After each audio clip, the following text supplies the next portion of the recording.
Hello जी, नमस्ते। कैसे हैं आप? गाइस, 29 मार्च 2025 ये वो तारीख थी जिस पे प्लैनेट शनि ने मीन राशि के अंदर गोचर प्रारंभ कर दिया। शनि जो कि प्रोफेशन के कारक हैं, मीन राशि के अंदर गोचर कर रहे हैं और ये गोचर निश्चित रूप से हमारी वर्क लाइफ को हमेशा के लिए शेप कर देगा। बड़े चेंजेस हमें हमारे कार्य क्षेत्र में, व्यवसाय के क्षेत्र में देखने को मिलेंगे अगर शनि का ट्रांजिट आपके लिए फेवरेबल है। आप अगर उस कॉस्मिक कॉल को एक्सेप्ट कर लेते हो जो कि प्लैनेट शनि इस समय जनरेट कर रहे हैं, तो हो सकता है कि आप नेक्स्ट 2 से ढाई साल के अंदर मैक्सिमम गेन कर पाओ। और अगर आप इस कॉस्मिक कॉल के बारे में नहीं जानते हो, आप नहीं कनेक्ट करते हो सैटर्न के ट्रांजिट को, तो हो सकता है आप कंफ्यूज बने रहो, आपको ये ना समझ में आए कि मैं मेरे कार्य क्षेत्र को कैसे चैनलाइज करूँ, कैसे इसको व्यवस्थित करूँ। इस सेशन के अंदर हम इसी को करने की कोशिश करेंगे। हम समझने की कोशिश करेंगे कि प्लैनेट सैटर्न का ट्रांजिट आपकी वर्क लाइफ को कैसे शेप करता है। कैसे प्लैनेट सैटर्न का ट्रांजिट जब वो राहु के साथ बैटल लड़ते हैं, जब वो उस बैटल के अंदर जाते हैं, शनि और राहु का गृह युद्ध होता है। किसी भी सॉफ्टवेयर इंजीनियर को इस समय जगा लीजिएगा, पूछ लीजिएगा, उसको एआई से इस समय बहुत ज़्यादा खतरा होगा। उसको एआई की इनसिक्योरिटी, एआई का जो फियर है वो दिन रात सताएगा। क्यों? क्योंकि शनि और राहु दोनों के बीच में होती हुई प्लैनेटरी वॉर। हो सकता है उसके चार्ट के अंदर दशा कोई और चल रही हो, लेकिन जैसे ही ट्रांजिट में सैटर्न और राहु का मूवमेंट होगा, बहुत ज़्यादा चेंजेस आपको वर्क कल्चर में, वर्क लाइफ के अंदर, जॉब सेक्टर के अंदर आते हुए देखने को मिलेंगे। अगर आपको इसमें सिक्योर होना है तो ये सेशन आपकी इसमें मदद कर सकता है। हम कुछ उपायों के माध्यम से शनि की इस एनर्जी को कंटेन कर सकते हैं, अपने लिए हार्नेस कर सकते हैं, अपने लिए व्यवस्थित कर सकते हैं। जब भी आप किसी एस्ट्रोलॉजर के पास जाते हो और उनसे आपकी वर्क लाइफ के बारे में पूछते हो, वो सबसे पहले आपके 10th हाउस को देखते हैं, दशास को देखते हैं, उसके बाद वो देखते हैं पोजीशन ऑफ प्लैनेट सैटर्न। मैंने ऐसे ऐसे चार्ट देखे हैं कि 10th हाउस का लॉर्ड इतना एक्सॉल्टेड है, पावरफुल है, लेकिन प्लैनेट सैटर्न केतु के साथ बैठे हुए हैं या राहु के साथ बैठे हुए हैं। क्योंकि राहु और केतु कार्मिक एक्सेस है, इनके बारे में कोई भी एस्ट्रोलॉजर कितना भी ताकत लगा ले, लेकिन वो प्रेडिक्ट नहीं कर सकता पूरी तरह से, क्योंकि इन प्लैनेटों के अंदर असीम गहराई है। तो शनि कर्म के कारक राहु और केतु के साथ बैठे हुए हैं, इस वजह से कार्य क्षेत्र में किसी भी तरह का चेंज, किसी भी तरह का ट्रांसफॉर्मेशन वो इंडिकेट कर सकते हैं। और यही स्पेशल है इस ट्रांजिट के बारे में, क्योंकि सैटर्न और राहु का एक दूसरे से मिलाप हुआ है मीन राशि के अंदर। अब आप कहेंगे ये तो कुछ समय के लिए है, कुछ समय के बाद ये दोनों एक दूसरे से अलग हो जाएंगे। वेल, हो जाएंगे, लेकिन शनि से 12th हाउस में, 12th राशि के अंदर ही तो प्लैनेट राहु जा रहे हैं। और मैंने आपको बताया था शनि के सेशन के अंदर कि सैटर्न से 12th house places very important role, क्योंकि 12th हाउस प्लैनेट सैटर्न से उसकी कार्मिक वाइब्रेशन को इंडिकेट करता है। कभी आपने सोचा है शनि साढ़े साथी में जैसे ही प्लैनेट सैटर्न चंद्रमा से 12th आते हैं, वो शनि साढ़े साथी को स्टार्ट कर देते हैं। शनि के अध्ययन के अंदर सैटर्न से 12th, प्लैनेट जुपिटर के अध्ययन के अंदर जुपिटर से 12th बहुत मैटर करता है। जब आप उस पॉइंट पे आ जाएंगे कि मेरी एज आज 35 है, 37 है, 40 हो गई है, 45 हो गई है, मेरे लिए अब सारे ऑप्शंस खत्म हो गए हैं, मुझे नहीं पता कि मुझे इस तरफ जाना है या उस तरफ जाना है, तब आप किस प्लैनेट को पिक करेंगे? तब क्या आप अपने 10th हाउस के लॉर्ड को देखेंगे जो कि एग्जॉल्टेड है और आप कहेंगे कि नहीं, मैं अब एग्जाम की तैयारी करूंगा? या आप किस और प्लैनेट को देखेंगे? आप देखेंगे अपने शनि को। आप कहेंगे यार सारे दरवाजे बंद हो गए हैं, तो एक काम करते हैं, सैटर्न से जो 12th हाउस है, जो 12th राशि है, इसमें जो भी प्लैनेट बैठा हुआ है, जैसी भी राशि है, उसके अकॉर्डिंग काम कर लेते हैं। अपना जीवन आराम से निकल जाएगा, क्योंकि ये वो कार्य है जो मैं पिछले जीवन में बहुत ज़्यादा कर रहा था और यही अब होने जा रहा है। प्लैनेट सैटर्न के इस ट्रांजिट के अंदर प्लैनेट राहु की सैटर्न से 12th हाउस में पोजीशन बनी रहेगी। सैटर्न से 12th में राहु होना इंडिकेट करता है उन लोगों के लिए कि भाई मेरे तो काम मिल ही नहीं रहा, मुझे किसी भी तरह से काम नहीं मिल रहा है और मेरी एज भी इतनी हो गई है कि अब मैं कुछ नया नहीं कर सकता हूँ। तो उसे, उस पर्सन को राहु से जनित, राहु से कनेक्टेड कोई कार्य करना चाहिए। इसका आंसर इस तरह से है कि राहु से क्लाउड कंप्यूटिंग आती है, राहु से कंप्यूटर सेक्टर आता है, राहु से सॉफ्टवेयर इंडस्ट्रीज आती है, राहु से कोई अनकन्वेंशनल काम आता है। कई बार तो एस्ट्रोलॉजर्स जो हैं उनके चार्ट में राहु का बहुत गहरा इन्फ्लुएंस होता है 10th हाउस में। तो सैटर्न से 12th में आते हुए राहु आपको इंडिकेट कर सकते हैं कि 25 में, 26 में अगर आपको अपनी वर्क लाइफ को इस्टेब्लिश करना है तो कुछ अनकन्वेंशनल करिए। अभी अगर मान लीजिए कि सैटर्न इन मीन राशि है, मीन राशि हीलिंग की भी राशि है, मेडिकल एस्ट्रोलॉजी को भी दिखाती है, लेकिन अनकन्वेंशनल एस्ट्रोलॉजी का या अनकन्वेंशनल मेडिकल एस्ट्रोलॉजी कौन सी होती है? जो होती है आयुर्वेद से रिलेटेड, पंचकर्मों से रिलेटेड। तो अगर सैटर्न से 12th में राहु हैं और आपको अपने करियर को लेकर कन्फ्यूजन है, चिंता है, तो आप निश्चित रूप से वो कार्य कर सकते हो जो कि राहु इन द कुंभ राशि इंडिकेट कर रहे हैं। और वो कौन से कार्य हैं? वो ऐसे कार्य हैं जिसमें प्लैनेट राहु का रोल बहुत ज़्यादा है। कुछ अनकन्वेंशनल आपने कर लिया कि आपकी फैमिली में अब तक किसी ने ऐसा कार्य नहीं करा था, आपने वो कर लिया है। आपने कुछ ऐसा ट्राई कर लिया है जिसके अंदर प्लैनेट राहु के वाइब्रेशंस बहुत ज़्यादा हैं। क्लाउड कंप्यूटिंग हो गई, टीचिंग सेक्टर हो गया, ऑनलाइन टीचिंग सेक्टर आपने शुरू कर दिया, आपने एस्ट्रोलॉजी शुरू कर दी।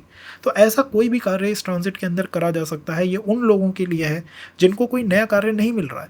भाई जिसकी एज 40-45 हो गई है, 50 हो गई है और उसको कोई समझ नहीं आ रहा है, तो वही राहु से कनेक्टेड कार्य कर सकता है।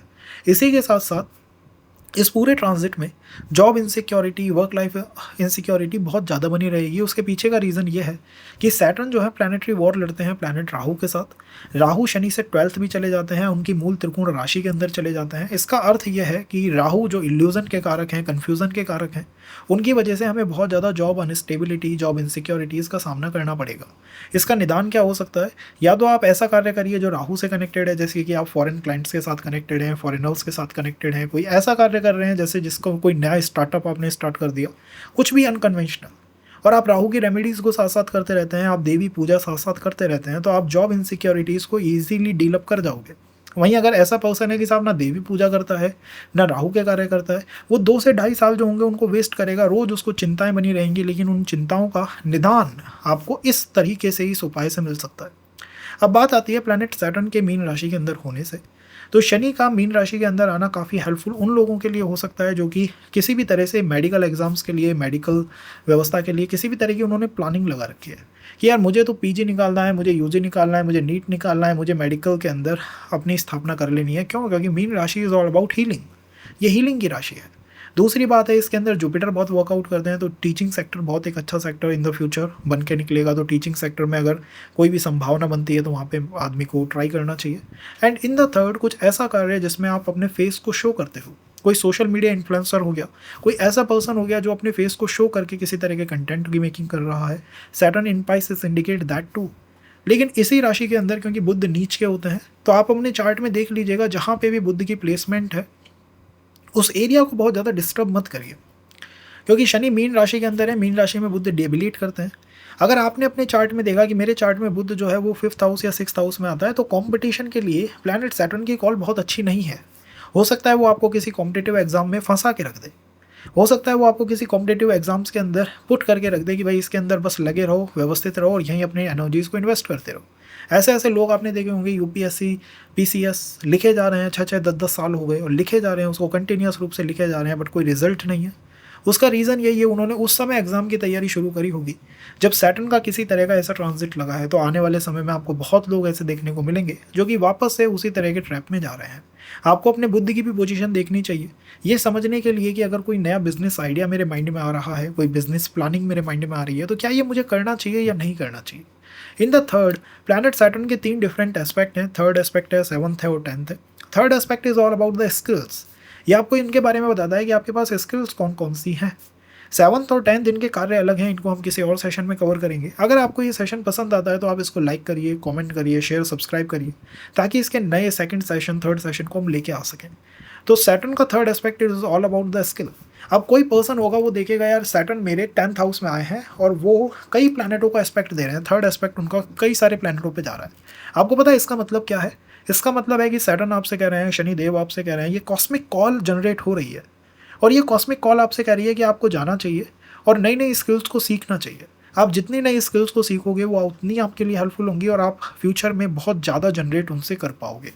तो इस ट्रांजिट में हमने ये समझा कि हमें राहु की पोजीशन अपने चार्ट के अंदर देखनी होगी उन लोगों के लिए जिनको यही समझ नहीं आ रहा है कि उनका काम स्टार्ट कैसे होगा। उनको ये नहीं पता कि यार मैं काम शुरू करूँ तो कैसे करूँ।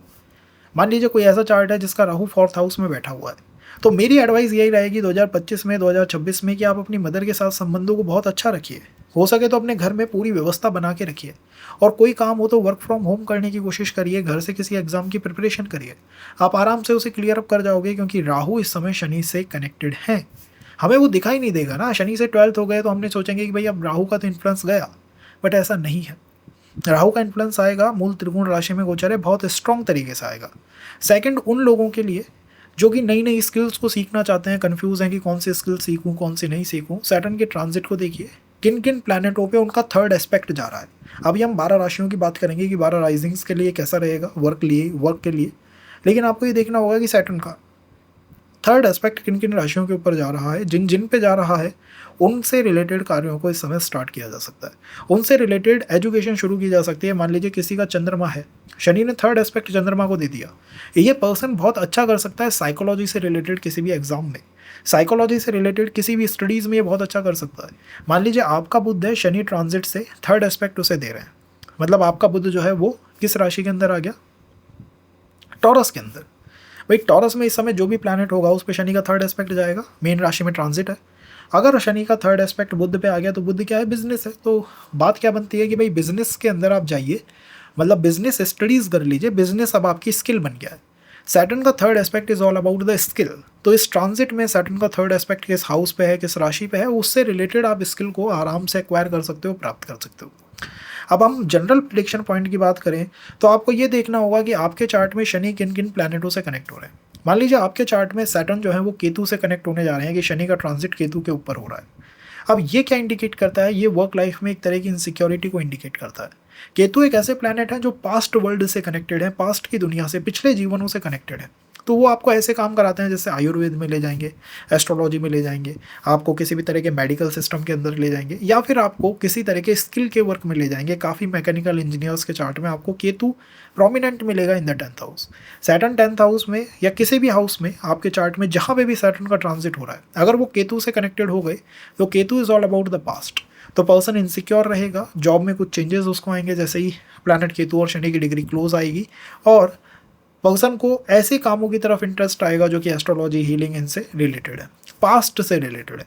अगर शनि का राहु के ऊपर ट्रांजिट हो रहा है, कि आपके मीन राशि में राहु है, शनि का उनके ऊपर ट्रांजिट हो रहा है, तो आप ऐसे कार्यों की तरफ इंटरेस्ट अपने आप को डेवलप करते हुए पाओगे जिसके अंदर राहु का तत्व बहुत विद्यमान है। जैसे कि कोई मॉडर्न साइंस हो गया, या फिर किसी भी तरह से सॉफ्टवेयर इंडस्ट्री हो गई, क्लाउड कंप्यूटिंग्स हो गए, तो इनकी तरफ पर्सन का इंटरेस्ट आएगा, फॉरेन कल्चर की तरफ आएगा, डिफरेंट लैंग्वेजेस की तरफ आएगा, डिफरेंट डायलेक्ट्स की तरफ आएगा, इनकी तरफ उसका इंटरेस्ट आता हुआ चला जाएगा।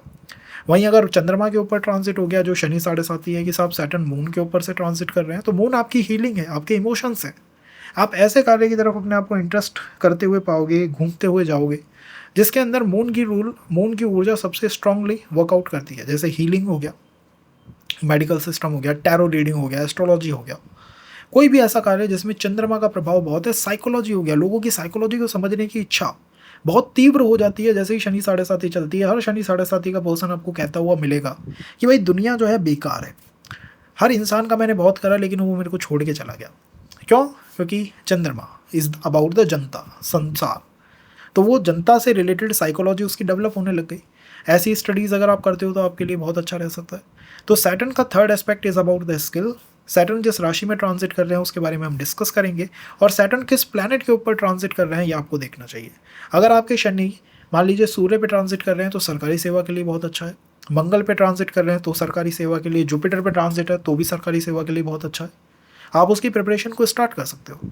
आपको ये देखना है कि मेरा शनि जिस राशि में ट्रांजिट कर रहा है, क्या वहाँ पे कोई प्लैनेट है या नहीं, क्या वो हाउस खाली तो नहीं है, क्या उसके आसपास के हाउस खाली तो नहीं है। अगर खाली होंगे उसके आसपास के हाउस तो आप अपनी वर्क लाइफ को लेकर चिंतित रहोगे। जब भी कोई एस्ट्रोलॉजर कहता है ना कि ये प्लैनेट बड़ा स्ट्रॉन्ग है, तो उसका मतलब पता है क्या होता है, कि उस प्लैनेट के आसपास बहुत सारे प्लैनेट्स हैं। अगर मेरे साथ यहाँ पे 5-10 लोग और बैठे हुए हों तो आई विल मोर स्ट्रॉन्ग, कि भाई ठीक है यार 10 लोगों का सपोर्ट है मेरे पास।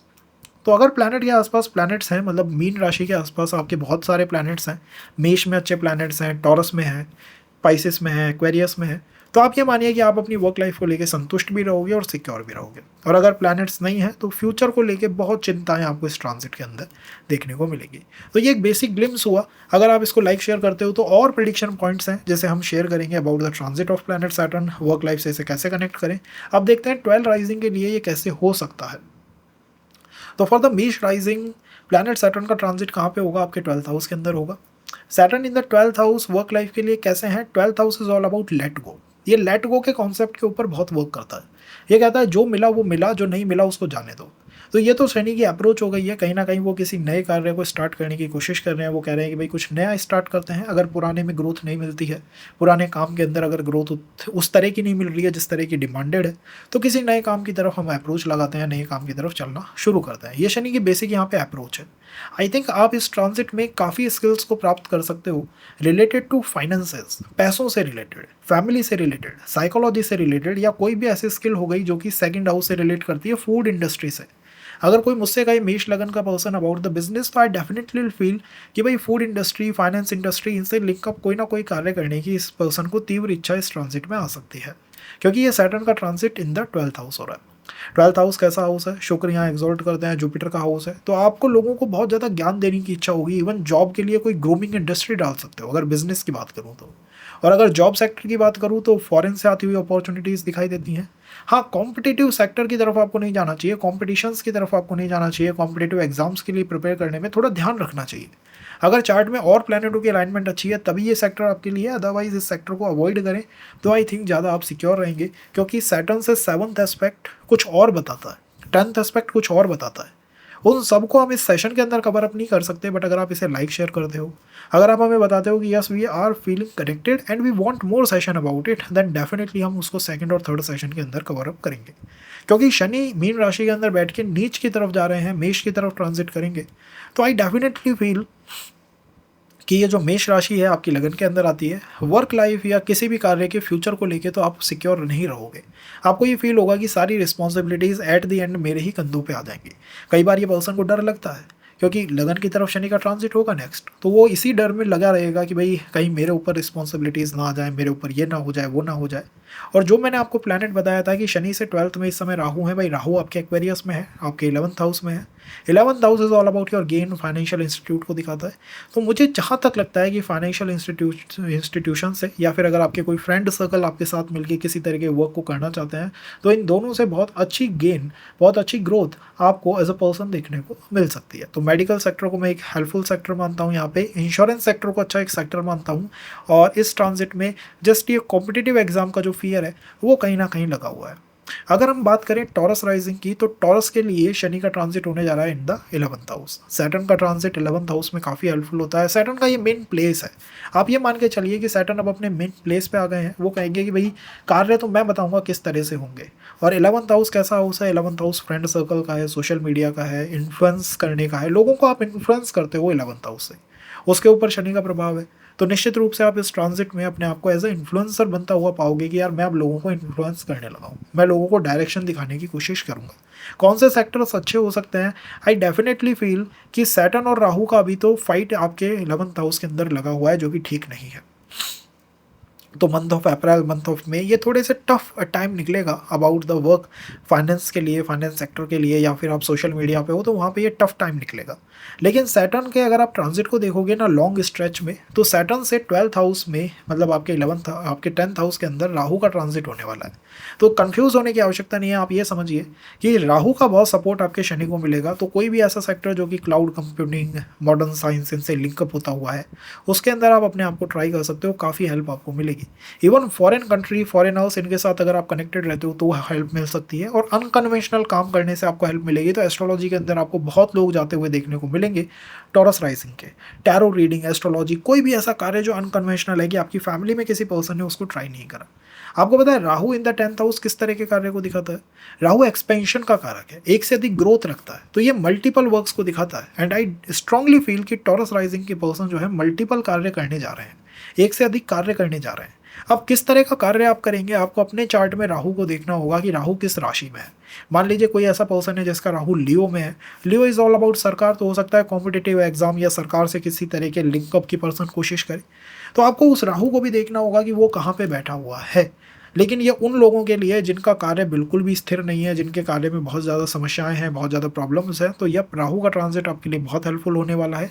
सैटर्न से 12th में राहु आपकी बहुत सपोर्ट करने वाले हैं। अगर आप डिफरेंट कल्चर्स को अंडरस्टैंड करते हो, फॉरेन ट्रैवल या फॉरेन कनेक्शंस में विश्वास रखते हो, या फिर अगर आप ऐसी कंपनीज़ की तरफ जाना चाहते हो जो कि मेडिकल इंस्टीट्यूट या मेडिकल या फिर किसी तरह के कंप्यूटर साइंस या IT इनसे जुड़ी हुई हैं, तो इनमें तो आपको ग्रोथ फॉर श्योर देखने को मिलेगी। अब बात आती है कि कौन सी वो स्किल्स हैं जो आप इस ट्रांजिट में डेवलप कर सकते हो। सैटर्न का ट्रांजिट हो रहा है पाइसेस में, लेकिन सैटर्न का थर्ड एस्पेक्ट जो है वो टॉरस पे जा रहा है। अब मुझसे कोई पर्सन कहेगा कि यार ये टॉरस पे थर्ड एस्पेक्ट का मतलब क्या है?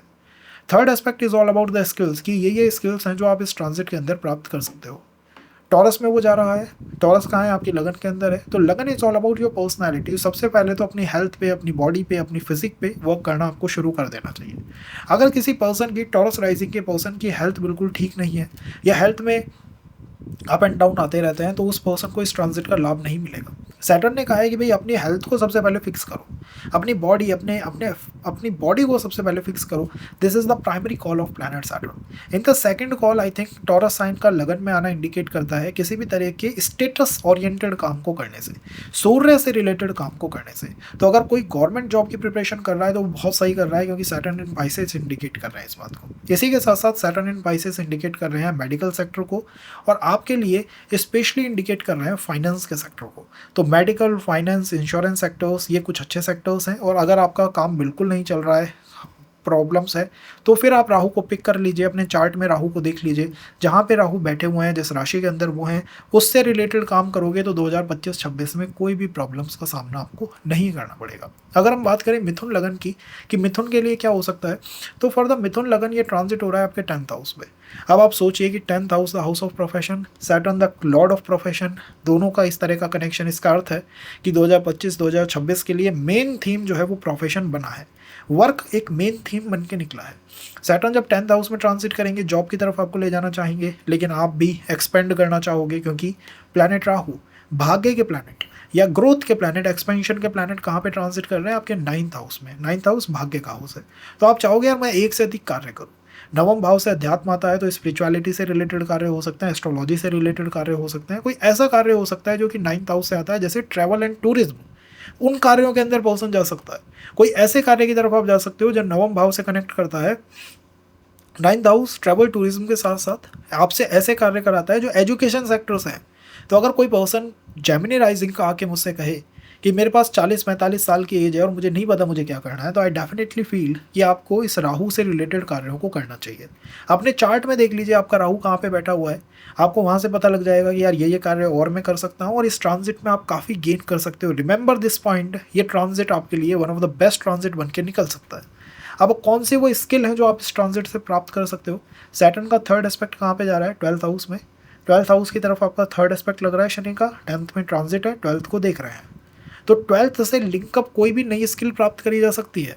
12th कैसा है, 12th मीन्स कोई फॉरेन कल्चर, कि अगर आपको कंप्यूटर साइंस या कंप्यूटर सिस्टम चलाना नहीं आता तो उससे रिलेटेड कोई आपने नॉलेज ले ली। अगर आपको डिफरेंट लैंग्वेजेस के ऊपर आपकी पकड़ नहीं है तो उससे रिलेटेड कोई स्किल आपने प्राप्त कर ली। अगर आपको फॉरेन कल्चर या नए लोगों से मिलने में कोई किसी तरह का इशू आता है तो उससे रिलेटेड आपने कोई स्किल प्राप्त कर ली। और 12th हाउस के अंदर बहुत अच्छा कार्य करते हैं प्लैनेट वीनस। तो अगर बिजनेस की बात आएगी तो टेक्सटाइल इंडस्ट्री की तरफ तो जेमिनी राइजिंग का बहुत ध्यान होने वाला है इन फ्यूचर।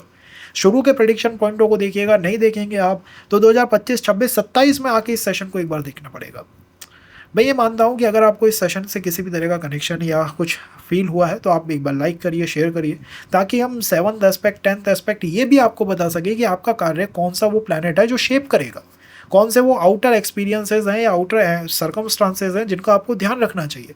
आप उसे तभी जान पाओगे जब आप इस ट्रांजिट के ऊपर अपनी पकड़ बना लेते हो, इस ट्रांजिट को समझ लेते हो। तो उसके लिए सेकंड और थर्ड सेशन देखना होगा, उसके लिए like, share, subscribe is must. But overall work life पूरी तरह से थीम बन के निकला है और हमें उसके अंदर काफ़ी एनर्जीज को इन्वेस्ट मान के चलिए कि करना पड़ेगा।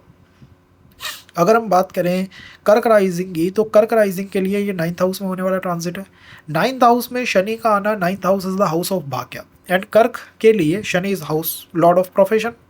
तो प्रोफेशन और भाग्य जब कनेक्ट हो रहे हैं तो कर्क लगन के लोग अब ये फील करने लग गए हैं कि भाई इमोशनों से ही काम नहीं चलेगा, इमोशनल हीलिंग से ही काम नहीं चलेगा, लोगों का इमोशनल सपोर्ट करने से ही काम नहीं चलेगा, हमें हमारी जॉब को भी सिक्योर करना होगा। और ये मैं एक बेसिक कमी मानता हूँ कर्क लगन की, कि कर्क लगन जो है हमेशा लोगों की इमोशनल हेल्प करने में लगे रहता है, अपनी पूरी एनर्जी, पूरे टाइम को वो इसी में इन्वेस्ट कर देते हैं। लेकिन अब ये नहीं होगा, 25, 26, 27 के अंदर ये नहीं होगा। आप निश्चित रूप से अपने प्रोफेशन पे पूर्ण रूप से ध्यान दे पाओगे। सेकंड बात है, जॉब के कारक हैं तो किसी तरह के कॉम्पिटिटिव एग्जाम को क्लियर करा सकता है और उससे आपके भाग्य को ग्रोथ मिल सकती है। स्पेशली कोई ऐसा कार्य जो टीचिंग से, एडमिनिस्ट्रेशन से लिंकअप है, उसको क्लियर कराने में शनि का रोल बहुत इंपॉर्टेंट रोल बन के निकलेगा। अब बात आती है कि अगर मेरे को कोई भी कार्य नहीं मिल रहा है, कि मेरी एज हो गई है 50, 55 और मुझे नहीं पता कि भाई मैं अब जॉब में क्या करूँ, तो मुझे क्या करना चाहिए। आपको फिर देखना चाहिए राहु के ट्रांजिट को, कि भाई शनि से पिछले हाउस में राहु का ट्रांजिट होगा जो कि आपके अष्टम भाव में होने जा रहा है।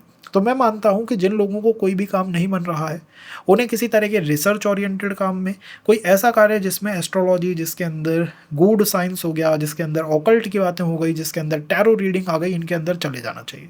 आपको इससे बहुत फ़ायदा मिलेगा। बिलीव मी गाइस, 25, 26, 27 में आप ये पाओगे कि यार मैंने इस काम को करके इतना ज़्यादा प्रॉफिट बना लिया जितना मैं और कार्यों को करके शायद नहीं बना पाता। अब बात आती है कौन सी नई स्किल आप सीख सकते हो। तो जो नई स्किल है वो सैटर्न के थर्ड एस्पेक्ट से लिंक्ड अप है। शनि आपके 9th हाउस में ट्रांजिट कर रहे हैं, थर्ड एस्पेक्ट आपके 11th हाउस में जा रहा है। तो मैं कैंसर लगन के लोगों को आने वाले टाइम में किसी तरह के सोशल मीडिया इन्फ्लुएंसर या किसी तरह के फाइनेंशियल मैनेजमेंट सिस्टम से रिलेटेड स्किल को प्राप्त करता हुआ देखता हूँ। कोई डिजिटल मेकिंग हो गई, कोई डिजिटल मार्केटिंग हो गई, डिजिटल सिस्टम्स हो गए, मूवी इंडस्ट्री से रिलेटेड कोई काम हो गया, इनकी मास्टरी करते हुए इन्हें देखता हूँ। और इनमें इनका चार्म, इनकी ग्रोथ बहुत ज़्यादा होगी, बहुत ज़्यादा होगी। तो अगर आप ऐसी किसी स्किल को प्राप्त करना चाहते हो, बिल्कुल आप सही दिशा में हो। आई थिंक सो ये ट्रांजिट आपके लिए काफ़ी हेल्पफुल ट्रांजिट बन के निकलेगा। बट इसी के साथ साथ इस ट्रांजिट में वर्क के लिए काफ़ी ट्रैवल करनी पड़ेंगी, ट्रैवल्स काफ़ी होने वाली हैं, ट्रांसफ़र्स हो सकते हैं, ट्रैवल्स हो सकती हैं। आपको आपके बॉसेस के साथ अच्छा व्यवहार रखना चाहिए, अदरवाइज़ ट्रांसफ़र होने में तो इसमें देर लगेगी ही नहीं। ये ऐसा ट्रांजिट है जो ट्रांसफ़र को तो बिल्कुल इग्नाइट करके बैठा हुआ है। और भी बातें हैं, 7th है, 10th एस्पेक्ट है, और चीज़ों को हम कॉम्प्लिकेटेड नहीं करना चाहते। अगर आपको सेशन पसंद आता है तो let us know, will make another one for you. अब अगर हम बात करें लियो राइजिंग की, तो लियो के लिए ट्रांजिट हो रहा है 8th हाउस में। आप खुद सोचिए कि लॉर्ड ऑफ प्रोफेशन अगर 8th हाउस को ट्रांजिट करेंगे, जो कि हाउस ऑफ अनसर्टेनिटी है, तो वर्क लाइफ को लेके तो चिंताएं हमारे माइंड में आएंगी आएंगी। हम ये तो सोचेंगे यार क्या होने जा रहा है, क्या होगा, कैसे हम समझेंगे, मतलब वो हमें एक तरह की एंजाइटी दे सकता है।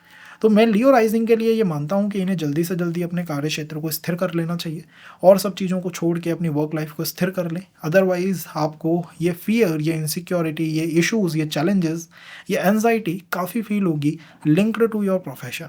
आप ये फील करोगे यार सब कुछ ठीक था, ऑल ऑफ अ सडन मेरे साथ ये क्या हुआ, किस तरह का कन्फ्यूज़न मुझे आया।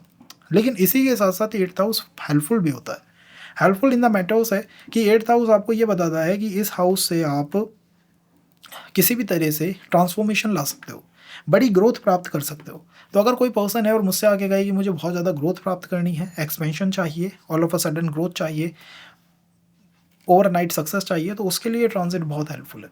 जैसे ही आपकी लगन की डिग्री के अराउंड अराउंड पे सैटर्न का ट्रांजिट होगा, कुछ इंपॉर्टेंट इवेंट आपकी वर्क लाइफ के अंदर आप होते हुए देखोगे। पॉजिटिव भी हो सकते हैं, नेगेटिव भी हो सकते हैं, डिपेंड करता है और प्लानिटरी अलाइनमेंट किस तरह से वर्कआउट कर रहा है। बट आई डेफिनेटली फील कि सैटर्न का 8th हाउस में होना किसी तरह के कन्फ्यूजन या इनसिक्योरिटी को लेके आता है, क्योंकि ये हाउस ऑफ डेप्थ है। तो कौन से सेक्टर्स अच्छे हो सकते हैं, मेडिकल सेक्टर हो गया, इंश्योरेंस सेक्टर्स हो गए, या फिर कोई ऐसा सेक्टर है जिसमें आप किसी तरह के रिसर्च को कर रहे हो, रिसर्च ओरिएंटेड सेक्टर्स हो गए, आईटी से लिंक्ड अप सेक्टर्स हो गए, इनमें ग्रोथ देखी जा सकती है। अगर किसी लियो राइजिंग का कोई भी काम नहीं चलेगा तो उसे पार्टनरशिप करके किसी बिजनेस को शुरू कर देना चाहिए। इसका आंसर आपको शुरू में मिलेगा इस सेशन के कि why I am saying this point, लेकिन ये बहुत हेल्पफुल रहेगा। अगर आप पार्टनरशिप को करके किसी तरह के बिजनेस को स्टार्टअप कर देते हो तो बहुत helpful in the long run हो सकता है। सैटर्न की वजह से आप कौन कौन सी नई स्किल डेवलप कर सकते हो। सैटर्न का थर्ड एस्पेक्ट 10th हाउस पे जा रहा है, तो मुझे ऐसा लगता है कि मैनेजमेंट से लिंक्ड अप कोई भी स्किल को डेवलप इस ट्रांजिट में किया जा सकता है। तो अगर आप ऐसे पर्सन हो जो कि एजुकेशन सेक्टर में हो, स्टडीज़ अभी कर रहे हो, काम करना चाहते हो, तो आपको मैनेजमेंट से लिंक्ड अप किसी भी नई स्किल को सीख लेना चाहिए। आपके लिए इन द लॉन्ग रन बहुत हेल्पफुल वो स्किल होने जा रही है।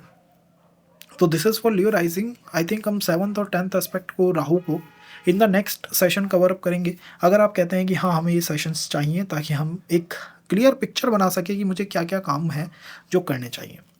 अगर हम वर्गो राइजिंग की बात करें तो वर्गो के लिए ट्रांजिट है आपके 7th हाउस के अंदर।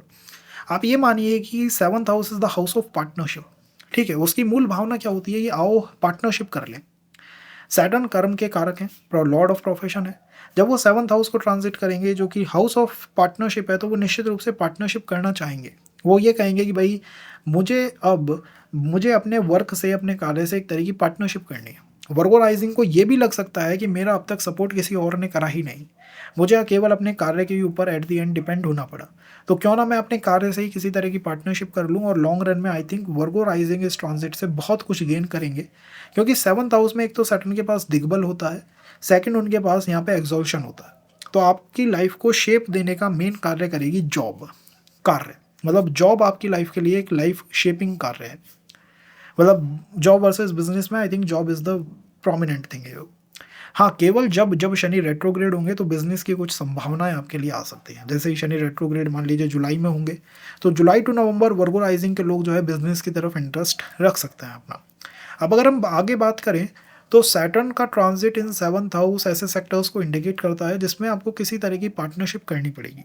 जो कि कोई बड़े सेक्टर्स हैं, कोई ऐसा सेक्टर है जिसमें आपको अपने कलीग्स के साथ कोई पार्टनरशिप करनी पड़े, या फिर आप कोई टीम लीडर के रोल में आ जाओ। तो अगर वर्क ले के लिए कहते हो तो मुझे लगता है टीम लीडर का कोई भी रोल हो गया या मैनेजमेंट से रिलेटेड कोई भी रोल हो गया, वो बहुत अच्छा रोल आपके लिए है। और कौन सी ऐसी स्किल हैं जिन्हें डेवलप करा जा सकता है? आई थिंक इस ट्रांजिट में आप टीचिंग की किसी स्किल को डेवलप कर सकते हो, क्योंकि शनि का जो थर्ड एस्पेक्ट है ना, वो आपके 9th हाउस पे जा रहा है। और 9th house is all about teaching, travel, travel tourism और किसी भी तरह का ऐसा कार्य है जिसमें कि आप अपने घर से बाहर जाना चाहते हो। तो ऐसे किसी भी सेक्टर को आप इसमें एक्सप्लोर कर सकते हो, काफ़ी हेल्पफुल वो आपके लिए रहेगा। एंड आई थिंक इस ट्रांजिट से हम अपनी वर्क लाइफ में बहुत एक क्लैरिटी लेके आ पाएंगे। लेकिन जब बात आएगी गवर्नमेंट जॉब की, तो वहाँ पे कुछ ट्रबल्स वर्गो राइजिंग को देखने को मिल सकती हैं। हाँ, अगर आप किसी मैनेजमेंट में या सिविल सर्विसेज के किसी भी एग्ज़ाम को देना चाहते हो या उसको प्रिपेयर करना चाहते हो, तो आप आंख बंद करके कर सकते हो, बहुत अच्छा रहेगा। और मेडिकल सेक्टर के लिए तो ये one of the best transit है, क्योंकि राहु कहाँ पे ट्रांजिट करेंगे? आपके 6th हाउस के अंदर, केतु आपके 12th हाउस के अंदर। तो आप समझ सकते हो कि ट्रांजिट की पूरी रूपरेखा ऐसी है जिसमें कहीं ना कहीं प्लैनेटों से आपको सपोर्ट आ रहा है। आपको राइज शुरुआत भी देखनी चाहिए वीडियो की, तो आप समझ पाओगे यार ये पॉइंट मुझे ध्यान रखने हैं, इनको मुझे अवॉइड करना है। जितना आप देखोगे ना गाइज, उतना आप सीखोगे, और जितना सीखोगे उतना गेन करोगे, उतना आउटपुट आपके कंट्रोल में रहेगा। नहीं तो होगा और लोगों के लिए भी ट्रांजिट, बट 25, 26, 27 के बाद वो फिर यही सोचेंगे यार कुछ नहीं हुआ मेरे जीवन में। तो कुछ अपने आप नहीं होगा, आपको करना पड़ेगा बस उस प्लैनेट की कॉल को, उसकी डिवाइन कॉल को समझ के। अगर हम बात करें स्कॉर्पियो राइजिंग की, या सॉरी लिब्रा राइजिंग की, तो लिब्रा राइजिंग के लिए ये ट्रांजिट होने जा रहा है 6th हाउस में। ठीक है, लिब्रा राइजिंग या लिब्रा मून साइन, जैसे भी आप देखना चाहो, मून साइन से भी देख सकते हो। तो 6th हाउस में जब कोई ट्रांजिट होता है ना, शनि का ट्रांजिट 6th हाउस के लिए ठीक है, दो शनि इज नॉट द कारका ऑफ 6th हाउस, बट यहाँ पे भी वो अच्छा परफॉर्म करता है। तो सैटर्न का 6th हाउस में होना ठीक है, 6th house is all about job, job के लिए वो ठीक है। लेकिन शनि कारक हैं जॉब के साथ साथ कर्मों के भी, और 6th house is the house of responsibilities as well. तो यहाँ पर आपको ऐसा लग सकता है कि यार जैसे ये ट्रांजिट शुरू हुआ है मेरी रिस्पॉन्सिबिलिटीज इंक्रीज हो गई हैं, मेरे ऊपर एक से अधिक रिस्पॉन्सिबिलिटी है, एक से अधिक काम है, काम का प्रेशर मेरे ऊपर बढ़ने लगा है, मैं काम को लेकर अनसर्टेन होने लगा हूँ कि मुझे ये करना चाहिए नहीं करना चाहिए, इसमें करूँ तो क्या करूँ, ना करूँ तो क्या करूँ, कैसे बचूँ। ऐसा सब कुछ हमें इस ट्रांजिट के अंदर फील हो सकता है, just cause Saturn is transiting your 6th house. Second, किसी भी कॉम्पिटिटिव एग्जाम के लिए बेटर हो सकता है ये ट्रांजिट। लेकिन शनि डीले के कारक हैं, थोड़ा धीमापन रखते हैं, तो थोड़ा वेट करना पड़ेगा, एफर्ट्स काफ़ी देने पड़ेंगे, धीमापन रहेगा, लेकिन और एट द एंड रिजल्ट आपके अनुकूल आएगा। इन द थर्ड, कैसी नई स्किल्स को सीखा जा सकता है? लिब्रा राइजिंग के लिए शनि का थर्ड एस्पेक्ट उनके अष्टम भाव पे जा रहा है। ठीक है, अष्टम भाव से लिंक्ड अप किसी भी नई स्किल को आप सीख सकते हो, चाहे वो एस्ट्रोलॉजी हो गई, चाहे वो किसी तरह का ऑकल्ट हो गया, चाहे किसी तरह के रिसर्च ओरिएंटेड कोई सेक्टर है उसमें आपको रिसर्च करनी है, बिजनेस के लिए कोई नई रिसर्च करनी है, या किसी आप मान लीजिए शेयर स्टॉक मार्केट में इन्वेस्टमेंट के लिए नई रिसर्च आप करना चाहते हो, तो आराम से आप सीख सकते हो, काफ़ी हेल्पफुल है ये ट्रांजिट आपके लिए।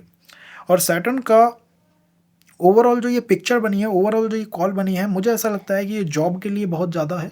अगर आप बिजनेस करना चाहते हो तो केवल और केवल जब शनि रेट्रोग्रेड होंगे कुछ चांसेस फॉर द बिजनेस बन सकते हैं। तो ये ध्यान रखना चाहिए कि बिजनेस के लिए केवल व्हेन सैटर्न गोज रेट्रोग्रेड कुछ चांसेस हमारे पास हो सकता है। अगर हम बात करें फॉर स्कॉर्पियो, तो सैटर्न का ट्रांजिट हो रहा है आपके 5th हाउस में। सैटर्न का ट्रांजिट जिस भी हाउस में होगा उससे लिंक्ड अप कार्य क्षेत्र एक्टिवेट हो जाएंगे। 5th हाउस कैसा हाउस है? 5th हाउस एक तो स्टडीज से जुड़ा हुआ है, एजुकेशन से जुड़ा हुआ हाउस है, क्रिएटिविटी का हाउस है, और कहीं ना कहीं इसी हाउस से जॉब की सस्टेनेबिलिटी भी आती है। तो मुझे ऐसा लगता है कि स्कॉर्पियो राइजिंग के लिए जॉब मिलने से ज़्यादा कंसर्न जॉब की सस्टेनेबिलिटी है, कि ये सस्टेन करेगी या नहीं करेगी, और ये एक तरह का पैटर्न है जो कि 2025, 6 इन 7 इनमें बना रहेगा। अगर आप चाहते हो कि आपकी वर्क लाइफ सिक्योर रहे, आप जिस जॉब में हो सस्टेन कर जाए, तो आपको शनि की रेमेडीज़ करनी चाहिए, शनि को शांत करके रखना चाहिए। और शनि को शांत करने के लिए बेस्ट हो सकता है नीलकंठ शनि स्तोत्र को करना। उसकी रचना की ही तब गई थी जब शनि रेवती नक्षत्र मतलब मीन राशि को ट्रांजिट कर रहे थे। तो नीलकंठ शनि स्तोत्र को करना चाहिए इवनिंग के टाइम पे। इसी के साथ साथ the 5th house is the house of education, childrens का हाउस है। तो ऐसे किसी कार्य को किया जा सकता है, ऐसे किसी सेक्टर में जाया जा सकता है जिससे बच्चे जुड़े हुए हों, चिल्ड्रंस जिससे जुड़े हुए हों। थर्ड में ये एजुकेशन से जुड़ा हुआ है तो एजुकेशन के सेक्टर को ट्रांजिट किया जा सकता है, उसको एक्सप्लोर किया जा सकता है, वो काफ़ी अच्छा रहेगा। और in the fourth I feel कि स्कॉर्पियो राइजिंग के लोग इस ट्रांजिट में किसी तरह की पार्टनरशिप से लिंक्ड अप कोई स्किल हो गई या फिर कोई बिजनेस कोई मॉडल हो गया, इनसे रिलेटेड किसी एजुकेशन को या किसी स्किल को प्राप्त कर सकता है। वो जान सकते हैं, वो सीख सकते हैं, वो समझ सकते हैं ऐसे किसी कार्य क्षेत्र के बारे में जो कि उनके 7th हाउस से लिंक्ड अप है। आपके अगर 7th हाउस में कोई प्लैनेट है तो उस प्लैनेट के अकॉर्डिंग कोई नई स्किल आप प्राप्त कर सकते हो। बट ओवरऑल मैं ये ट्रांजिट को अच्छा ट्रांजिट मानता हूँ। एक बार अगर जॉब मिल जाती है तो उसको सिक्योर सस्टेनेबल रखना चाहिए और इसमें मिलने के अच्छे चांसेस हैं। 4th और 5th का कनेक्ट हुआ है, एक तरह का राजयोग आपके चार्ट के अंदर बना है। और अगर कोई भी कार्य काम नहीं कर रहा है कि कुछ भी नहीं वर्कआउट कर रहा है तो अपने घर से कार्य करिए, क्योंकि राहु का ट्रांजिट 4th हाउस में हो रहा है। अब मैं एक्सप्लेन नहीं करूँगा कि राहु क्यों यहाँ मैटर करते हैं, आपको एक बार शुरुआत ऑफ द सेशन देखनी होगी। तो राहु का ट्रांजिट कॉज 12th हाउस में हो रहा है शनि से, जो आपके 4th हाउस के अंदर है। तो आप कोई भी ऐसा कार्य कर सकते हो जो कि आप घर से कर रहे हो। हाउस से किसी भी तरह के बिजनेस को करा जा सकता है, काफ़ी helpful in the long run बन के निकलेगा। ओवरऑल एक अच्छा ट्रांजिट है, एक हेल्पफुल ट्रांजिट है। बस call of this transit is कि हमें थोड़ा सा सिक्योर होके चलना चाहिए, अदरवाइज़ हमारी थोड़ी सी भी गलती 5th हाउस को स्टिमुलेट करके हमें नई नई स्किल्स की तरफ ले जा सकती है कि हम नई नई स्किल्स को प्राप्त करने में लगे रहे और हमारी जॉब ही सस्टेन नहीं कर पाई। तो आई थिंक फर्स्ट कॉल होनी चाहिए जॉब को सस्टेन करो, सेकंड होनी चाहिए कि नई नई स्किल्स को प्राप्त करिए। स्किल कैसी होनी चाहिए जो कि आपके 7th हाउस से कनेक्टेड हो। और अगर कोई भी कार्य काम नहीं कर रहा है तो अपने घर से कार्य को शुरू कर दीजिए, आपका कार्य आराम से बन जाएगा। या फिर आप अपने चार्ट में देख लीजिए कि राहु किस राशि और किस हाउस के अंदर बैठे हुए हैं, काफ़ी अच्छे वो हाउस और राशियाँ बन के यहाँ पे निकलेंगे। तो this we can do for this transit. अगर बात आती है सेजिटेरियस राइजिंग की, तो आपके लिए ये ट्रांजिट हो रहा है आपके 4th हाउस में। आपको पता है शनि जिस भी हाउस को ट्रांजिट करेंगे वो वहीं से जॉब के ऑप्शंस को अनलॉक करते हैं। वो कहते हैं भाई इस क्षेत्र से अगर आप कुछ कार्य करना चाहते हो, कोई जॉब चाहते हो, कोई जॉब सिक्योरिटी चाहते हो तो मैं आपको दे दूंगा। 4th हाउस कैसा हाउस है? एक तो घर परिवार का हाउस है, मदर से लिंक्ड अप हाउस है, इसी के साथ साथ ये इमोशंस का भाव है। इसके अंदर इमोशंस की ड्राइव बहुत ज़्यादा है क्योंकि 4th हाउस है, सुख संपन्न उनका हाउस है। तो सैटर्न कॉज आपके मून से 4th हाउस में है, आपकी लगन से 4th हाउस में है। ये इंडिकेट तो करता है कि कहीं ना कहीं आप अपने सुख को छोड़ के अपनी जॉब को सिक्योर करने में लगे हुए हो। आप ये चाहते हो कि यार किसी भी तरह से येन केन प्रकरण मेरा कार्य जो है वो सिक्योर हो जाए, मेरी वर्क लाइफ सिक्योर हो जाए। फॉरेन ट्रैवल यहाँ पे दिखाई देती है, घर से दूरी यहाँ पे दिखाई देती है, या घर के बहुत पास आ जाना यहाँ पे दिखाई दे सकता है। हो सकता है सेजिटेरियस राइजिंग के लोग घर को छोड़ के दूर चले गए हों अपनी जॉब को सिक्योर करने के लिए, या हो सकता है कि बाहर नौकरी कर रहे थे और वापस घर आ गए अपनी जॉब को सिक्योर करने के लिए, लेकिन घर का पॉइंट कहीं ना कहीं एक एक्टिवेटेड पॉइंट रहेगा। हाउस इसमें मैटर करेगा ही करेगा। अगर कोई सेज राइजिंग का पर्सन मुझसे कहे कि मैंने सब कुछ ट्राई कर लिया लेकिन मेरा काम बैठ ही नहीं रहा, मैं नहीं कर पा रहा कोई भी कार्य, तो मैं कहूँगा अगर सब कुछ आपने ट्राई कर लिया है तो आप अपने चार्ट में राहु को देखिए, उसकी राशि को देखिए, उसके हाउस को देखिए, उससे लिंक्ड अप कोई भी कार्य कर लीजिए, आराम से चल जाएगा। अदरवाइज इस ट्रांजिट की तो इंडिकेशन ये है कि हर सेज राइजिंग को अगर काम नहीं चल रहा है तो कोई ऐसा कार्य करना चाहिए जो कि उनके 3rd हाउस से लिंक्ड अप हो। कम्युनिकेशन सेक्टर हो गया पूरी तरह से, सोशल मीडिया का सेक्टर हो गया, और कहीं ना कहीं 3rd हाउस विल पावर को दिखाता है। तो हो सकता है कोई बिजनेस सेटअप करना आपके लिए इसके अंदर बहुत अच्छी कॉल बन जाए। कौन से वो सेक्टर्स हैं जिनको आप एक्सप्लोर कर सकते हो? इंटीरियर डिज़ाइनिंग से, हाउस डेकोरेशन से कोई सेक्टर हो गया, रियल इस्टेट का कोई सेक्टर हो गया, एजुकेशन लाइन से कोई सेक्टर आ गया, या फिर आप मानिए कि हाउस होम हो गया, एजुकेशन सेक्टर हो गया। तो यह सारे सेक्टर्स आई थिंक हमने कवर अप कर लिए हैं। अब बात आती है नई स्किल प्राप्त करने की, कि कोई नई स्किल अगर सीखना चाहते हो तो सैटर्न का 3rd एस्पेक्ट आपके 6th हाउस पे जा रहा है। बहुत अच्छा नहीं है स्किल सीखने के लिए, लेकिन फिर भी आपकी स्किल्स आपकी जॉब को सिक्योर करके जाएंगी। और मैं ये मानता हूँ कि नई स्किल के अंदर हमें केवल और केवल 6th हाउस से रिलेटेड कोई स्किल सीखनी चाहिए, या तो जॉब के अंदर कोई ग्रूमिंग रिलेटेड कोई स्किल अगर आपको पता है कि यार जॉब ग्रूमिंग के लिए ये बहुत आवश्यक है तो उसको सीख लीजिए। अदरवाइज कोई मेडिकल रिलेटेड कोई स्किल हो। ये 2 से 3 स्किल आई थिंक हमारे लिए सिक्योर स्किल्स हैं। इसके अलावा अपनी energies transit is taking place in your 3rd house. Saturn जिस भी हाउस को अनलॉक करेंगे उसको ट्रांजिट करेंगे। कैप्रिकॉर्न राइजिंग के लिए ट्रांजिट होने जा रहा है आपके 3रे भाव में। सैटर्न जिस भी हाउस को ट्रांजिट करता है वहीं से वो वर्क लाइफ के ऑप्शंस को अनलॉक करने की शुरुआत कर देते हैं, क्योंकि अंततः आप क्या कहोगे यार शनि जो है वो कर्म के कारक हैं, मेरे 3rd हाउस को ट्रांजिट कर रहे हैं। 3rd हाउस की फिलॉसफी होती है विल पावर, कि आपके पास विल पावर कितनी है। अगर आप मानते हो कि आपकी विल पावर बहुत स्ट्रांग है तो आप बहुत आराम से इस ट्रांजिट को ग्लाइड कर सकते हो और बहुत कुछ इस ट्रांजिट से गेन कर सकते हो। ये ट्रांजिट एक से अधिक ऑप्शंस दिखाता है, मल्टीपल वर्क्स करने की इच्छा दिखाता है। ये ट्रांजिट आपकी विल पावर को बढ़ा के कहीं ना कहीं आपको बिजनेस में भी इन्वेस्टमेंट करा सकता है। इवन थर्ड हाउस जब बहुत ज़्यादा एक्टिवेट हो जाता है तो कई बार पर्सन जिम सेक्टर की तरफ चला जाता है। वो कहता है यार जिम सेक्टर जो है वो थर्ड हाउस से लिंक्ड अप है, बाहुबल से लिंक्ड अप है, तो इसको भी एक्टिवेट करने की कोशिश इस ट्रांजिट से हो सकती है। तो अगर मुझे कोई मुझसे पूछे कि कौन से वो वर्क हैं जो कि सिक्योर काम हो सकते हैं, किसकी तरफ मुझे इन्वेस्ट करना चाहिए, तो I definitely feel communication sector एक अच्छा सेक्टर हो सकता है, सोशल मीडिया सेक्टर या फिर राइटिंग पब्लिशिंग का जो सेक्टर होता है वो एक अच्छा सेक्टर हो सकता है, और थर्ड पे जिम सेक्टर एक बहुत अच्छा सेक्टर हो सकता है। इसी की तरह कहीं ना कहीं बिजनेस करने की कॉल सैटर्न ने आपको दी है, तो अगर आप बिजनेस सेक्टर को एक्सप्लोर करना चाहते हो तो वहाँ पर इस ट्रांजिट में बहुत कुछ प्राप्त हो सकता है। और प्लैनेट सैटर्न के इस ट्रांजिट के अंदर सैटर्न का थर्ड एस्पेक्ट आपके फिफ्थ हाउस पे जा रहा है। आप जानते हो सैटर्न का थर्ड एस्पेक्ट क्या बताता है, वो आपको स्किल्स के बारे में बताता है कि यार ये स्किल्स तुम्हारे अंदर हैं। तो आप सैटर्न के थर्ड एस्पेक्ट को फिफ्थ हाउस पे देख रहे हो, और मैं इसे इस तरह से एक्सप्लोर करूंगा या एक्सप्लेन करूंगा कि fifth house is all about आपकी क्रिएटिव एनर्जीज, आपकी स्टडीज़। तो अगर आप एज अ पर्सन अपने आप को बहुत क्रिएटिव मानते हो या किसी क्रिएटिव एग्जामिनेशन के लिए प्रिपेयर कर रहे हो या फिर हायर स्टडीज़ के लिए जाना चाहते हो, वो भी ऐसे सेक्टर्स में जहाँ पर क्रिएटिविटी की बहुत आवश्यकता है, चाहे वो कोई सोशल मीडिया क्रिएटिविटी हो गई या फिर वो एआई क्रिएटिविटी हो गई, किसी भी तरह का कोई क्रिएटिव सेक्टर है उससे लिंक्ड अप आपको अगर कोई स्किल प्राप्त करनी है तो ये ट्रांजिट बहुत अच्छा है। अगर आप सैटर्न की पोजीशन को देखोगे तो सैटर्न से जो ट्वेल्थ हाउस होता है, जो पिछला हाउस होता है, वो आपको ये बताता है कि यार कौन सा वो कार्य है जिसको वो भी इंसान कर सकता है जो और कोई काम नहीं कर पा रहा है। तो अगर कोई पर्सन मुझसे आके कहे कि मेरी एज इतनी हो गई है कि मैं 40, 45, 55 और मुझे अब तक क्लियर पिक्चर नहीं है कि काम में क्या करना चाहिए, तो आई डेफिनेटली फील कि उस पर्सन को अपनी फैमिली से सपोर्ट लेना चाहिए, फाइनेंशियल सपोर्ट लेना चाहिए, और फाइनेंस के सेक्टर में या शेयर स्टॉक के अंदर आराम से इन्वेस्ट किया जा सकता है इस ट्रांजिट के अंदर।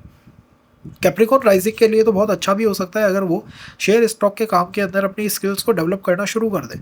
आप बहुत बहुत बहुत स्किल्स को डेवलप कर सकते हो इन कामों के अंदर। तो ये कुछ अच्छे काम हैं जो कि कैप्रिकॉर्न राइजिंग के लिए बनते हुए दिखाई देते हैं। अगर इस ट्रांजिट की नेगेटिव एनर्जीज़ की बात करें या कोई नेगेटिव कॉल की बात करें, तो मैं मानता हूँ कि इस ट्रांजिट की वजह से ट्रांसफर्स होते हुए काफ़ी आपको दिखाई देंगे पूरे रेंज में, कि भाई ट्रांसफर्स बार बार हो रहे हैं। ऐसे लोग जो कि गवर्नमेंट जॉब की तैयारी कर रहे हैं, प्रिपरेशन कर रहे हैं, जिसमें बहुत समय लगता है, तो उनके लिए ये ट्रांजिट नहीं है, क्योंकि थर्ड हाउस आपसे कहता है भाई जल्दी करो, विल पावर को चैनलाइज करो, बिजनेस करो, कुछ ऐसा करो जिसमें आपका स्टेटस टॉप पे बना रहे। तो आप समझ सकते हैं कि किस तरफ से आप इस ट्रांजिट में गेट कर सकते हो और किस तरफ से आपको इस ट्रांजिट में कहीं ना कहीं कुछ रुकावटों का सामना करना पड़ेगा। अगर आप चाहते हो कि आप कोई ऐसा कार्य करें जिसमें मतलब इतना सब आपने कुछ ट्राई कर लिया लेकिन आपका काम नहीं चल पा रहा है, तो आपको अपने चार्ट में राहु की पोजीशन देखनी चाहिए, और जो सेक्टर्स मैंने राहु की वजह से बताए हैं उनको ट्राई करना चाहिए, चाहे वो इंश्योरेंस सेक्टर हो गया, कोई फाइनेंस का सेक्टर हो गया, शेयर स्टॉक ट्रेडिंग हो गई, या फिर फैमिली से फाइनेंशियल सपोर्ट हो गया। इनको एक्सप्लोर किया जा सकता है। अगर मैं बात करूँ एक्वेरियस राइजिंग के लिए, तो एक्वेरियस के लिए ट्रांजिट हो रहा है सेकंड हाउस में। Shani is the Lord of profession guys. Shani profession के तो मतलब मूल स्वामी है। वो कहते हैं मैं जिस हाउस को, जिस राशि को ट्रांजिट करूंगा वहीं से तो मैं प्रोफेशन के ऑप्शंस को अनलॉक करूंगा। सेकंड हाउस कैसा है? सेकंड हाउस इनकम का हाउस है। सेकंड हाउस आपको इनकम करने की कॉल देता है कि यहाँ से इनकम चैनलाइज होती है। क्योंकि सैटर्न का ट्रांजिट सेकंड हाउस के अंदर हो रहा है, आई थिंक सो इस ट्रांजिट से उन लोगों को भी जॉब मिल पाएगी जिनके पास अब तक जॉब की ना सिक्योरिटी थी ना कोई जॉब थी। क्योंकि जॉब के लॉर्ड है, पैसे के हाउस के अंदर ट्रांजिट कर रहे हैं, वो इंडिकेट करते हैं कि मेहनत करके पैसे को कमाया जाएगा, जॉब से पैसे को आराम से बनाया जाएगा, तो जॉब सिक्योरिटी इस ट्रांजिट से आपको मिलेगी। दूसरी बात है कि इन सेक्टरों से मिलेगी, या तो इंश्योरेंस सेक्टर, क्योंकि सेकंड हाउस का मेन सेक्टर जो है वो इंश्योरेंस सेक्टर और फाइनेंस का सेक्टर है। थर्ड इसमें कहीं ना कहीं टीचिंग सेक्टर भी आपकी हेल्प कर सकता है। तो ये 2-3 सेक्टर हमारे लिए हेल्पफुल हो सकते हैं। कौन से नई स्किल प्राप्त की जा सकती है? आई थिंक सैटर्न का आपका थर्ड एस्पेक्ट जो है आपके फोर्थ हाउस पे है, तो कोई भी ऐसी स्किल प्राप्त की जा सकती है जो फोर्थ हाउस से लिंक करे। और फोर्थ हाउस से लिंक करती है कौन से स्किल्स? चाहे वो हाउस होम रेनोवेशन की हो गई, रियल एस्टेट की कोई स्किल हो गई, टीचिंग रिलेटेड कोई स्किल हो गई, या फिर कोई ऐसी स्किल है जिसमें कि फोर्थ हाउस का प्रेजेंस बहुत ज़्यादा है। तो ऐसी स्किल को प्राप्त किया जा सकता है। और जिस पर्सन का कोई भी काम नहीं बन रहा है उसके लिए शनि से ट्वेल्थ हाउस में राहु का ट्रांजिट होगा, तो राहु से लिंक्ड अप आप कोई भी काम कर लीजिए, आपकी लगन में राहु का ट्रांजिट होने जा रहा है। मुझे ऐसा लगता है कि एक्वेरियस राइजिंग के लिए ये जो ट्रांजिट है ये मनी मैटर्स में बहुत हेल्पफुल रहेगा। अगर आप जॉब के सेक्टर्स को एक्सप्लोर करते हो तो उसमें तो लगन क्या है? लगन आपकी बॉडी है, आपका बिहेवियर है, आपका थिंकिंग पैटर्न है, या आपका मतलब आपका मूल सपोर्ट आपकी लगन से ही आता है। जब लॉर्ड ऑफ प्रोफेशन उस हाउस को ट्रांजिट करेंगे तो वो आपको कहेंगे कि भाई वर्क लाइफ के रिगार्डिंग जितने भी ऑप्शंस हैं सबको अब एक्सप्लोर करना शुरू कर दो। तो मीन लगन के लिए, मीन राशि के लिए ये टाइम ऐसा है जिसमें उन्हें अपनी जॉब से रिलेटेड सारे ऑप्शंस को एक्सप्लोर करना शुरू कर देना चाहिए। जॉब से रिलेटेड, क्योंकि शनि जॉब के कारक हैं, कार्य क्षेत्र से रिलेटेड जितने भी ऑप्शंस हो पाए उनको एक्सप्लोर करना शुरू कर दीजिए। पूरे ट्रांजिट में job insecurity, job related issues, job के चैलेंजेस जो हैं वो थोड़े थोड़े हमें फील हो सकते हैं, क्योंकि इस राशि की मूल कॉल क्या होती है, लेट गो। तो ये तो हर इंसान के लिए कॉल बनी है कि उनको किसी ना किसी पॉइंट को, किसी ना किसी कार्य को इसमें छोड़ना होगा। जितने मल्टीपल काम आप करोगे उतना आपके लिए बेस्ट है, क्योंकि एक दो कामों के प्रति तो ऐसी एनर्जी बनेगी यार इन्हें अब छोड़ना होगा, क्योंकि लेट गो की एनर्जी अब चैनलाइज हो रही है। सैटर्न का थर्ड एस्पेक्ट इस राशि पे जा रहा है। सैटर्न का third aspect is going on your second house और your third house. Third house पे सेकंड सैटर्न का थर्ड एस्पेक्ट है। अब आप मुझसे कहोगे कि यार थर्ड एस्पेक्ट क्या होता है। Third aspect is all about the skills, कि कौन कौन सी नई स्किल्स हैं जो आपको प्राप्त कर लेनी चाहिए, और ये ट्रांजिट आपको बता रहा है कि सैटर्न का third aspect on your third house है। थर्ड हाउस से रिलेटेड जो भी स्किल्स हैं उन्हें प्राप्त कर लीजिए। थर्ड हाउस से रिलेटेड कौन कौन सी स्किल्स होती है, कम्युनिकेशन की स्किल्स होती हैं। थर्ड हाउस से लिंक्ड अप होती हुई कम्युनिकेशन की एक बहुत अच्छी स्किल होती है, और इसी के साथ साथ थर्ड हाउस आपके बिहेवियर पैटर्न्स को भी गवर्न करता है। ये आपके बिहेवियर पैटर्न्स को, आपकी कम्युनिकेशन स्किल्स को, आपकी विल पावर को चैनलाइज करने वाली पावर्स को कंट्रोल करता है। तो आप कैसी भी ऐसी नई स्किल प्राप्त कर सकते हो जिसमें कम्युनिकेशन के बहुत ज़्यादा आपको कुछ नया सिखाया जाता हो, शेयर स्टॉक ट्रेडिंग के बारे में सिखाया जाता हो, एस्ट्रोलॉजी के बारे में सिखाया जाता हो, डायलॉग्स के बारे में सिखाया जाता हो, डिप्लोमेसी के बारे में सिखाया जाता हो। ऐसी किसी भी नई स्किल को प्राप्त किया जा सकता है। उससे आप फिर आराम से नेक्स्ट 1 ईयर में, नेक्स्ट 6 मंथ में अच्छी खासी जॉब भी प्राप्त कर पाओगे। और अगर पाइसेस राइजिंग के लोगों का क्वेश्चन ये है कि उनकी एज 40-45 है, 50-55 है, और अब तक उनको जॉब की कोई क्लियर पिक्चर नहीं है कि कैसे अपनी वर्क लाइफ को स्टेबलाइज करें, तो आई थिंक आपको फिर अपने 12th हाउस की तरफ जाना चाहिए, जो कि फॉरेन कल्चर को, फॉरेन एजुकेशन को, फॉरेन इन्वेस्टमेंट को, फॉरेन क्लाइंट्स को, मतलब जो भी है विदेशी तत्व को दिखाता है। उससे रिलेटेड काम अगर आप करोगे, हीलिंग सेक्टर से लिंक्ड अप काम करोगे, मेडिकल सेक्टर से आपने कोई मेडिकल की दुकान डाल ली, तो वहाँ पे आपका पैसा फंसेगा नहीं, पैसा अटकेगा नहीं, वो निश्चित रूप से वर्कआउट करेगा। तो मैंने 3 नए नए सेक्टर्स आपको बताने की कोशिश करी है। एक तो उन लोगों के लिए जिनको अब तक जॉब की कोई क्लियर पिक्चर ही नहीं है कि करना है तो क्या करना है। एक उन लोगों के लिए जो कि नई नई स्किल्स को प्राप्त करना चाहते हैं और वो चाहते हैं कि ऐसी जगह इन्वेस्ट करें ताकि हम फ्यूचर में उससे गेन कर पाएँ। और एक उन जनरल लोगों के लिए जिनके लिए ये ट्रांजिट हो रहा है मीन राशि में, मीन लगन के अंदर नए नए ऑप्शंस आप एक्सप्लोर कर रहे हो अपनी वर्क लाइफ के। एंड आई थिंक इसके अंदर आप ऐसे किसी भी ऑप्शन को एक्सप्लोर कर सकते हो, या कहीं अच्छी तरफ से एजुकेशन, मतलब कोई एजुकेशन इंस्टीट्यूट है वहाँ से आपको एक ऑफर आ सकता है अबाउट योर एक्सपर्टीज़ की, आपकी एक्सपर्टीज़ की उनको आवश्यकता है, कुछ आप उनकी हेल्प कर दीजिए। तो आपकी लगन, आपकी पर्सनैलिटी, आपकी कनेक्शंस, आपकी इन्फ्लुएंशियल कैपेबिलिटीज़, कितना आप लोगों को इन्फ्लुएंस कर सकते हो, ये सब आपकी वर्क लाइफ को गवर्न करने जा रहे हैं। अगर कोई गवर्नमेंट जॉब की प्रिपरेशन कर रहा है, सिविल सर्विसेज की, मीन लगन का बहुत अच्छा काम कर रहे हो, क्योंकि आपकी विल पावर, थर्ड हाउस, लगन दोनों कनेक्टेड है, इंडिकेट करता है कि कोई ना कोई इंटरव्यू आप आराम से क्लियर कर पाओगे इस ट्रांजिट के अंदर। तो आई थिंक हमने सेक्टर्स को भी कवर करा है। फिर भी अगर कुछ रह गया है या कोई और आपका पॉइंट है तो आप बताइएगा कमेंट बॉक्स में अंदर, उसको भी एक्सप्लोर करेंगे, उसको भी कवर अप करेंगे। सेशन ये पूरा है नहीं, क्योंकि इसमें 7th एस्पेक्ट, 10th एस्पेक्ट और बहुत सारी शनि की डिटेल्स अभी मिसिंग है। तो अगर आप चाहते हैं कि हम एक कंप्लीट सेशन करें या इसको 2 से 3 सेशंस के अंदर डिवाइड करें, तो आप भी हमें बताइएगा, आप भी इनपुट दीजिए। ये कार्य क्षेत्र आपके हैं।